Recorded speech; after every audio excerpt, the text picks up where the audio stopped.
1300 km au sud d'Alger, dans le désert, à In Salah, on extrait du gaz depuis 2004. Ce gaz contient plus de 6% de CO2. Dès la construction du site, une installation de capture et de stockage du CO2 a été prévue. Le gaz est extrait d'une réserve à 1900 mètres de profondeur. Le CO2 qu'il contient est ensuite séparé du gaz par un processus chimique. Puis il est réinjecté dans le sous-sol, dans la même couche. Au fur et à mesure de l'exploitation, il prendra la place du gaz extrait.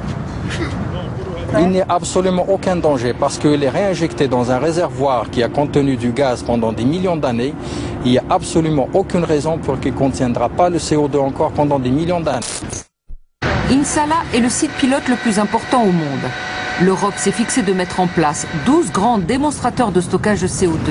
Total en met un en route dans les Pyrénées. Une délégation française a visité ce week-end le site. Pour le ministre de l'Environnement français, c'est une bonne solution, mais on ne doit pas se contenter d'enfouir du CO2. Ça n'exclut absolument pas de reste. Ça serait de la folie de croire que c'est la réponse universelle. Mais c'est une technologie, au fond, assez simple. Une des réponses possibles à l'histoire du climat.